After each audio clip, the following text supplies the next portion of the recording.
Okay, something a little different today. We're going to be looking at my new Windgoo B20. This is my first electric bike, and I got it from a site called Evo Electric. I'll put a link in the description, and it's priced at £345, which is pretty good in itself. But if you sign up to their newsletter, you get a little bit of a discount, I found. And eventually I got it for 328. So really good value, I think. First impressions, I've had it nearly a week now. First impressions have been great.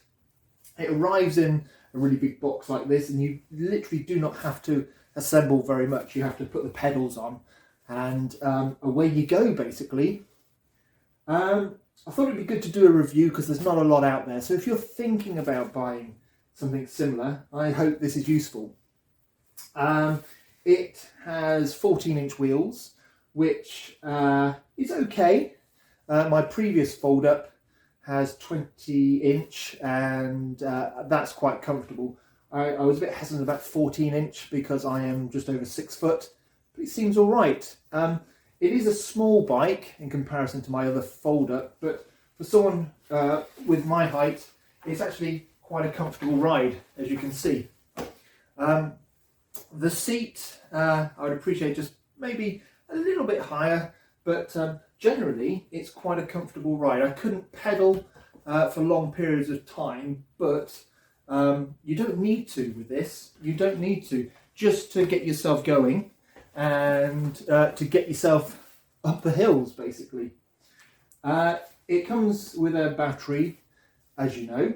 It takes about 4 to 6 hours to charge, and they recommend that you don't leave it any longer plugged in for over 6 hours. So just a heads up. I have noticed that it's intelligent enough to work out when it's fully charged, and it'll no longer it will no longer keep charging. So it's able to switch itself off, which is good.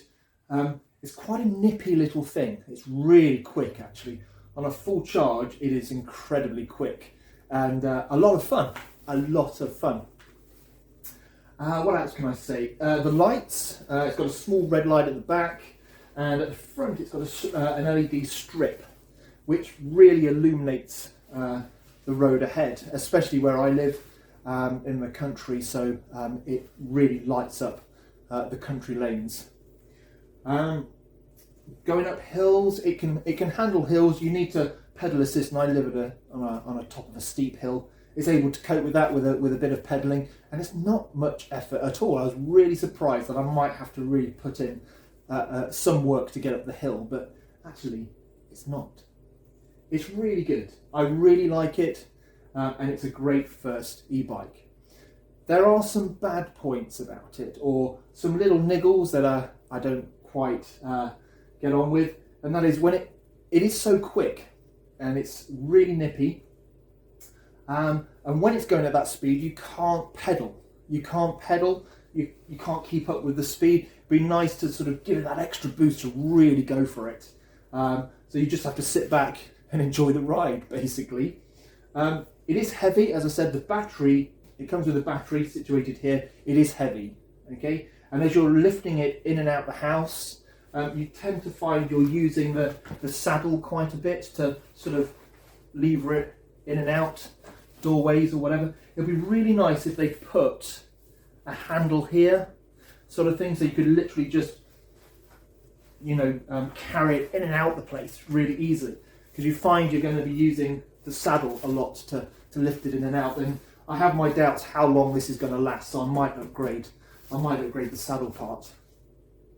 Another part was the folding mechanism. There's no instructions on how the folding mechanism works. But it's pretty simple to work out, but it is stiff. When you get it for the first time and you try it, it is incredibly difficult to sort of bend it in half to start with. But once you've bent it first time, it sort of eases up a bit, and it folds up really compact, and you can get it in the car. You can even get it in the footwell, I've seen. So I haven't tried that myself, but I'll no doubt be trying it shortly. So yeah, it's heavy. You lift it quite a bit with the saddle. That's my one gripe, really. Also, when you're cycling along and you're turning around looking all around the traffic, I do tend to wobble a little bit, so it would be advisable to get a little mirror like this sort of thing. Okay, so I'm going to pop it on my handlebars just so I can have a bit of visibility behind me without having to turn my head too much, because as I turn, it is a small bike, you sort of veer off a little bit. So it's not too bad. The main problem that I'm finding is with the brakes. It comes with disc brakes, which is brilliant, and because of there's so much force on the back one, where the motor is, I have my doubts as to how long those brakes are going to last. They were a bit loose to start with, so I had to do a bit of manual altering, and I still don't think I've got it quite right, but it's just a bit of trial and error. We're going to get there, but it'll be interesting to see how long they last. But yeah, that's the Windgoo B20. Really happy. It's cut my school run down considerably, and I've just been really enjoying it ever since I've got it. It's just a nice thing to a nice first e-bike.